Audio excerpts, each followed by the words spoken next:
बिस्मिल्लाहिर्रहमानिर्रहीम। अस्सलाम वालेकुम। इसाराना का सलाम कबूल कीजिएगा। इसाराना यूट्यूब चैनल और फेसबुक पेज पे मैं आपको खुश आमदीद कहता हूँ।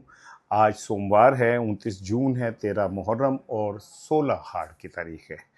आज का सुबह का आगाज़ यकीनन आपको अच्छा लगता होगा मेरी दुआओं से, और मेरी दुआ है रब जुल जलाल से कि अल्लाह ताला आपके लिए ये दिन जो है ये बहुत सारी आसानियों का सबब बने। जब आप सुबह निकले घर से और जिस नेक मकसद के लिए निकले, अल्लाह उसे पूरा करे। आपकी आल औलाद, आपके बच्चे, इर्द गिर्द के मसाइल, अल्लाह ताला उसमें आपकी मदद फरमाए। आपको जहनी, जिस्मानी, रूहानी जो भी चैलेंजेस हैं, अल्लाह ताला आपका हामी व नासिर हो। तो 3-4 बड़ी इंपॉर्टेंट चीज़ें हैं। चूँकि मंडे है, पहला दिन है, सोमवार है, तो जाहिर है क्या कहते हैं, अल्लाह सुबह आपको सुबह बखैर, गुड मॉर्निंग कह रहा हूँ। लेकिन आज 3-4 चीज़ें बड़ी बम फटने वाली समझ लें कि इमरान खान देखे अल्लाह ताला कैसे मेहरबान है। जब किसी पे मेहरबान हो तो कैसा होता है, जो जिस शख्स की वक्त बार बार गवाही दे सच्चा होने की, उससे समझ लें कि अल्लाह ताला उसके साथ खड़ा है। मुनीर फारूक साहब ने एक बम फोड़ा है, जिसके बाद ये सारे में तो समझ लें कि बिल्कुल हवा ही निकल गई ना, सारी सिस्टम की, सारी चीज़ों की। इससे जुड़े हुए कुछ चीज़ें मैं आपसे शेयर करूंगा, बड़ा इंपॉर्टेंट है। दूसरा ये कि आज अदालतों में 2 बड़े ही इंपॉर्टेंट केसेस हैं। इमरान खान की जिंदगी से जुड़े हुए द मोस्ट इंपॉर्टेंट 2 केसेस आज अदालतों में हैं, जो समाअत होनी है, उस पर मैंने आपसे बात करनी है। उनके असरात और इमरान खान के सियासी ज़िंदगी के ऊपर उन केसेस की जो वैल्यू है। यूं करके भी इमरान खान अगर ईमानदारी से फैसले हो जाए तो ये ऐसे करके इस चुटकी की आवाज़ से पहले इमरान खान फारिग हो जाए ये। और तीसरा में तो आपको बार बार जो कोई गल कह रहे हैं कि ईरान अमेरिका में जो लोग समझते हैं ना कि जी मुस्तकिल जंगबंदी हो सकती है, उससे उनसे बड़े कोई ख्वाब देखने वाले लोग नहीं हैं। ये 3 इंपॉर्टेंट टॉपिक हैं। लेकिन इससे पहले जो गर्मी की सूरत हाल है वो बड़ी तशवीशनाक है। यूरोप के हवाले से सानू तो आदत है कि ए शम्मा तुझ पे रात ये भारी है, जिस तरह हमने तमाम उम्र गुजारी है उस तरह हमें सानू तो आदत है कि गर्मी दे विच रोलन दी। हमारे मैं सलाम पेश करता हूँ खुदा की कसम ये दोनों हाथों से, वो जो सड़कों पे रेडियाँ लगा के खड़े होते हैं यार, और वो जो सड़कों के ऊपर ईंटें तो हो रहते हैं, पॉलिश के वाले बैठे होते हैं, फुटपाथों पे जो लोग बैठे होते हैं, क्या बात है। अल्लाह ताला आपकी हिफाजत फरमाए। लेकिन यूरोप में जब आज गर्मी पड़ी है तो आप सुने कि अब तक यूरोप में 1300 से ज़ायद मौत जो है ना रिकॉर्ड की गई गर्मी की वजह से। यूरोप के मुख्तलिफ हिस्सों में 40 सेंटीग्रेड से ऊपर बात चली गई है। अच्छा, अस्पतालों और रेस्क्यू इदारे फोन फटा आ जाओ जी आ जाओ, साढ़े अंगर थोड़ी ढीठ ने तो गर्मी लगे तो कहते पानी पियो, ठंडा छट्टे मार दो, तरबूज खुआ दो, दुआना खुआ दो। उन्होंने आदत ही नहीं की। यही वजह है क्योंकि उनके घरों की कंस्ट्रक्शन उस गर्मी के मुताबिक नहीं बनी हुई। आप हैरान हो जाएंगे कि यूरोप को पहली दफा एहसास हो रहा है कि भाईजान गर्मी भी होती है। मीडिया रिपोर्ट्स के मुताबिक जनाब पोलैंड, हंगरी और चेक रिपब्लिक की आबादी हीट वेव की जद में पोलैंड में आज गर्मी 1921 में कायम होने वाले रिकॉर्ड को तोड़ने वाली है, जो 40.2 सेंटीग्रेड होगी। फ्रांस के हुकाम के मुताबिक 24 जून से 27 जून के दरमियान मामूल से 1000 इजाफी मौत रिकॉर्ड हुई है। अच्छा, इसी तरह स्पेन में हीट वेव के बायस 400 के लोग मौत जो है ना रिकॉर्ड हो गई है। अच्छा, ये भी कहा जा रहा है कि गर्मी के बदतरीन असरात सामने और जो आ रहे हैं उनमें मरने वालों में से 85% की तादाद 65 तो उत्ते के बुढ़े भाईजान उधर दे बुढ़े जो कोविड आ मर जाते ने, जो गर्मी आए मर जाए। साढ़े बुढ़े क्या बात है, 65-70 साल दे अल्लाह की कसम ही तोती बननी है। वो ऐसे जनाब शाम को शलवार कमीजें पहनी हुई हैं फिरन डे ने। स्टैंडर्ड ऑफ लिविंग जिसका मर्जी अच्छी हो, लेकिन देख लें अब आहिस्ता वक्त के साथ साथ चीज़ें कैसे हो रही है। अच्छा जी, फ्रांस के जो वजीर दाखिला है लोरा नोरेज, उन्होंने बताया कि अब तक 74 अफराद गर्मी से होके और वो पानी में छलांगे मारी है, नहान दे ली तो फिर बाहर ही नहीं है। उनका पानी च रह लो, ठंडे तो मर ही जाओ। अच्छा, फिर आगे चलें जी, वो मैंने आपको बता दिया। जर्मनी के शहर लग्जमबर्ग में शदीद गर्मी के बायस ट्राम सर्विस मुतासर हुई और उसकी पटरियाँ पिघल गई हैं कहते हैं। और जनाब अली इसी तरह इस्फाल्ट पिघल के वही सड़कों की वजह से जो होती है। इससे आप अंदाज़ा करें कि दुनिया में जो क्लाइमेट चेंज है वो किस खौफनाक हद तक आगे बढ़ रहा है, और इंसान इस बात को समझने पे तैयार ही नहीं है। वो फितरत से छेड़छाड़ करके वो समझता है कि इससे पहले भी साइंसदान कहते हैं कि 3 से 4 दफ़ा ये कायनात, ये ज़मीन जो है ना, ये पूरी ख़त्म हो चुकी है। बर्फ़ के तूफ़ान आ चुके हैं और हुई, ये पूरी ख़त्म हो गई। फिर प्रोटोप्लाज्म अल्लाह ने पैदा किया, वो कहता है कुन फ़यकुन हो जाता है। लेकिन जो कुछ भी यूरोप में हो रहा है वो बड़ा खौफनाक है उनके लिए। अब उन्हें समझना चाहिए कि क्या कहते हैं, ये जो इन्वायरमेंटल चेंज है इस पर काम करें। असी तो खैर नैले हैं ना, हम तो नैले जमा नैले हैं। हमें उन्होंने कहा कि जी फंड बनाएं, ठीक है, क्लाइमेट चेंज के ऊपर। यकीन करें अरबों डॉलर के फंड होते ही पेन ऐसी, इतने नाहिल लोग हैं। हमें अपने टिकटॉक से फुर्सत नहीं है, हमें अपनी जाती नमूदा नुमाइश से असी होते चले गए कि कहते ने वो बाकू है, वहां चले गए। वहां जाके हमने बल्दियाती की किता आगे बल्दियाती निज़ाम पे जो सीख के आए, आपने क्या क्या डिलीवर किया, को बताएं मुझे। और मुझे एक किसी ने बात बड़ी ज़बरदस्त बताई। उसने कहा ये जो हम कह रहे हैं मरियम साहबा बीमार है, मरियम साहबा बीमार है, तो क्या आपने कोई देखा वज़ीर आज़म ने इयादत की हो, कोई उनके रिश्तेदार इयादत करने गए हो या नवाज शरीफ करने गए हो? वो कहता जी कोई और गल की है। मैंने कहा बोर क्या बात है? कहते सानू नहीं पता। मुझे भी नहीं पता भाई। अच्छा, बहरहाल हमने वो फंड ही नहीं इस्तेमाल कर सके क्योंकि हम उन्हें वो रोड मैप ही नहीं बना के दे सके। अब आ जाए जनाब अमेरिका की तरफ, उसके बाद मैं मुनीफ फारूक साहब की तरफ आता हूँ।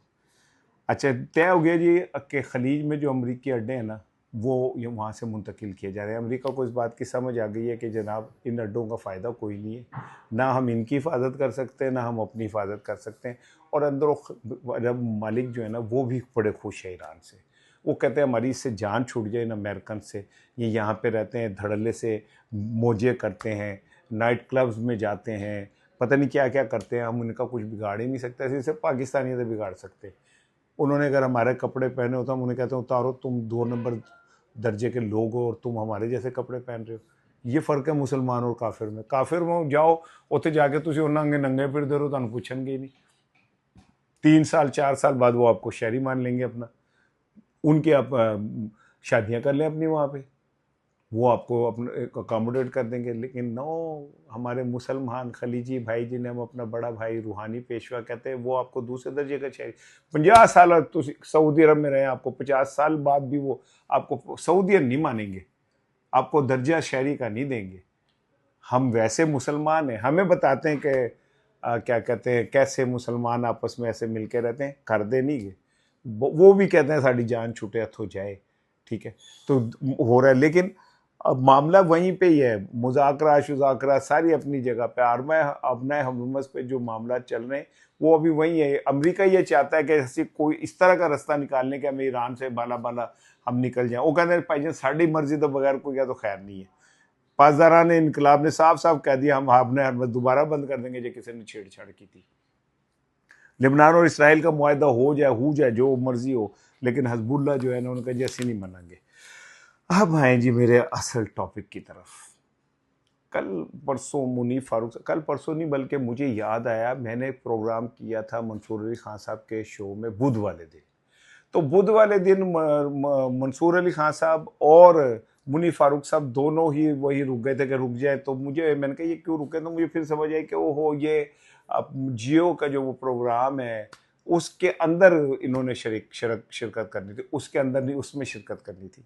अच्छा चले, अब वो जब मुनीफ फारूक साहब ने क्लिप मुझे किसी ने भेजा, फिर वो पूरे पाकिस्तान में रोना पड़ गया। मुनीफ फारूक साहब ने उसमें कहा कि देखें जी जब ये इमरान खान आया तो उसके 1 साल बाद ही हमें ये कहा गया कि ये नालायक है और अब आप जनाब अली अदर कम चुक दो। और उन्होंने कहा don't come the dust to us, कि तो आप बीच में पड़ जाएं और इतनी तनकीद करें, इतना रोला डालें, इसे इतना वो करें कि बस कम ख़त्म ही हो जाए। अब आपको याद आया कि बहुत सारे जो एंकर्स थे वो माइक पकड़ के, 2 रुपए पेट्रोल महंगा होता था तो लोगों में घुस जाते थे, सवाल करते थे, पूछते थे, माइक मुंह में घुसा देते थे। प्याज 1 रुपये महंगा होता था तो रोला पड़ जाता, भूख के मर गए, गरीब हो गए। आज 400 रुपये पेट्रोल लेते सारे नु सब सूंघ गए हैं। ये भी यहां रखिए बात, सांप क्यों सूंघ जाता है साफी को, जिस मैं यहाँ लिख देता हूँ कि मैंने इस पे बताना कि सांप क्यों सूंघता है, ठीक है, सांप क्यों सूंघता है, नंबर 1। अच्छा, दूसरी बात ये कि इन सहाफ़ियों ने इमरान खान के खिलाफ जितना नैरेटिव बनाया, जितना शोर मचाया, कोविड आया, पूरी दुनिया की इकोनॉमी हिल गई। अमेरिका ने $trillion, not $million, not $billion, but $trillions का बेल आउट पैकेज दिया, फिर भी इकोनॉमी नहीं संभल सकी। पूरी दुनिया लरस के रह गई। एक मुल्क पाकिस्तान, तो दुनिया ने माना कि पाकिस्तान ने कोविड के ऊपर जो प्लान करके दिया, दुनिया ने उसे मॉडल करार दिया, इमरान खान ने। और उस दौर में कि आप हमको कोई हंसी, मैं को आपसे कोई 200 साल पहले की बात करूं, आप देखने वाले, आप खुदा को गवाह करके बताएं कि कोविड के अंदर भी हम लोग कितने मुतमिन जिंदगी गुजार रहे थे।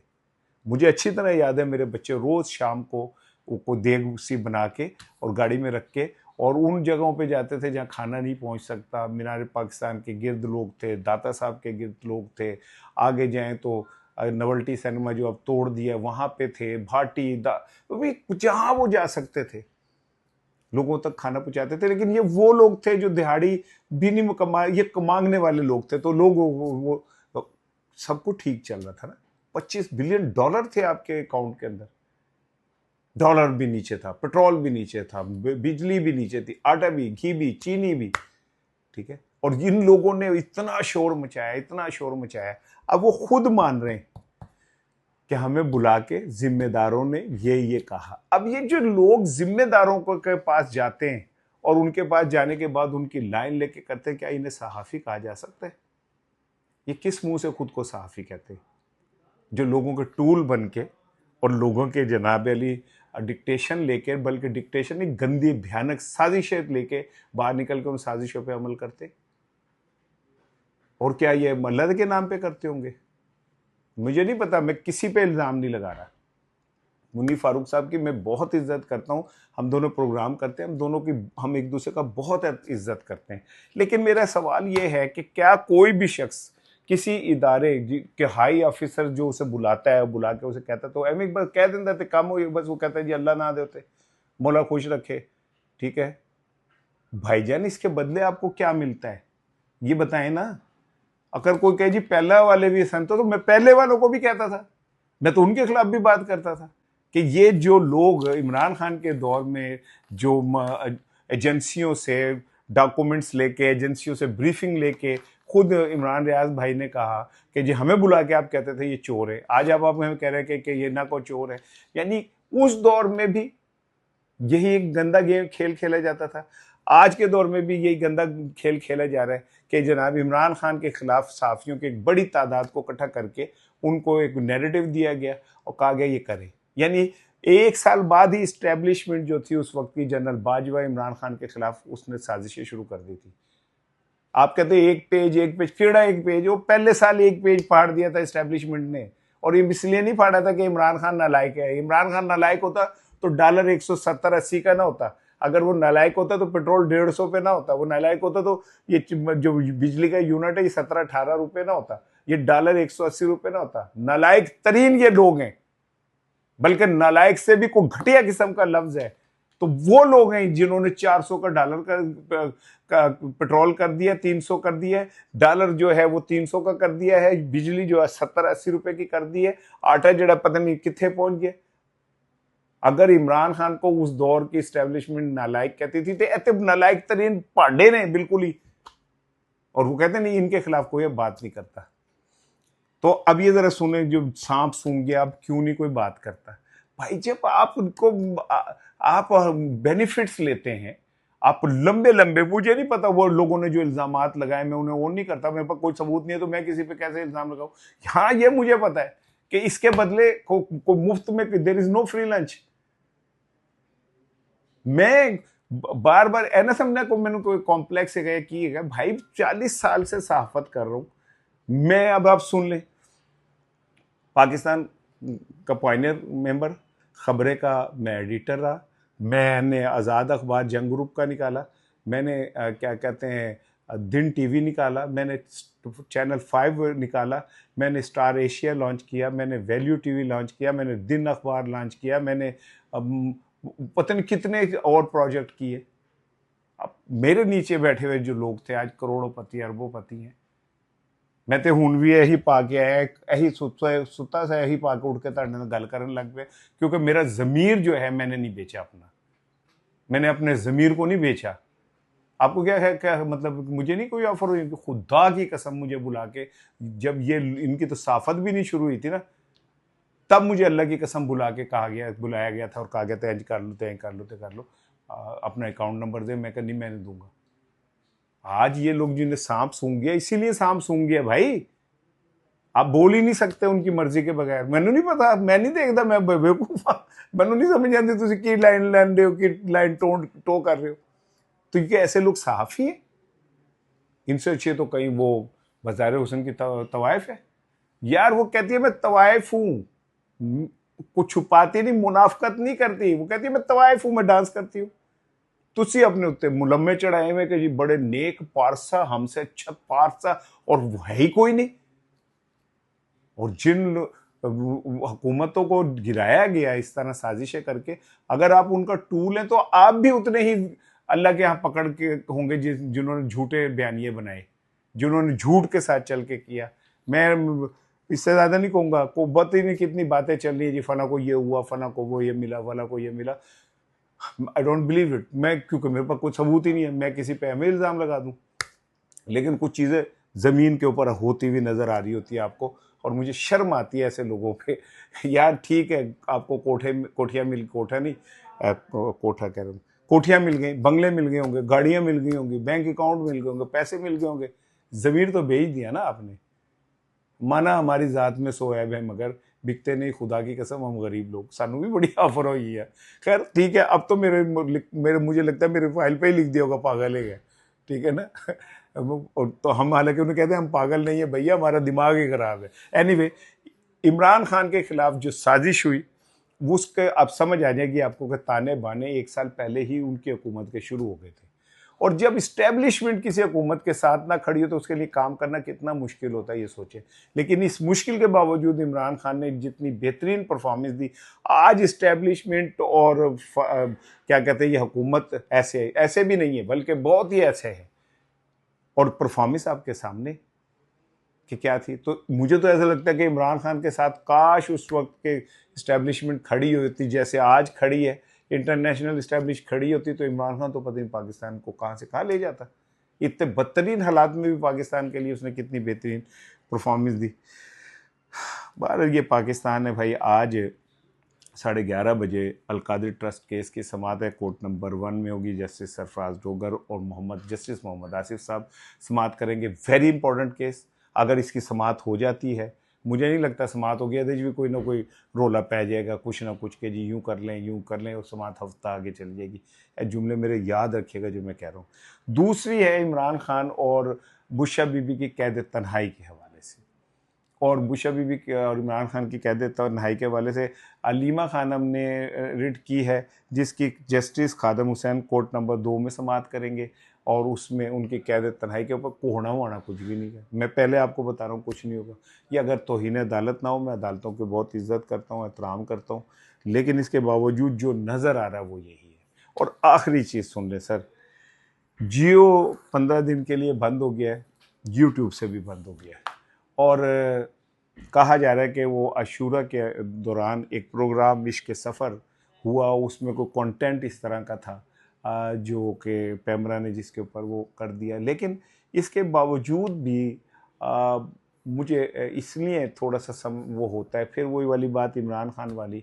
और अक्सर रिक्शों के पीछे लिखा था ना, जिन्हें खानू सताया वो मैं वह नहीं पाया सारी उम्र। जो भी इमरान खान से कहता है उसके साथ होता बुरा है। जियो 15 दिन के लिए बंद होना, ये 15 दिन के लिए बंद होना नहीं है, ये अरबों रुपए का रेवेन्यू है जो रुक गया, जो यूट्यूब पे भी रुक गया। ये खाली जियो नहीं बंद होता, अरबों रुपए का रेवेन्यू जो है ना तबाह हो जाता है।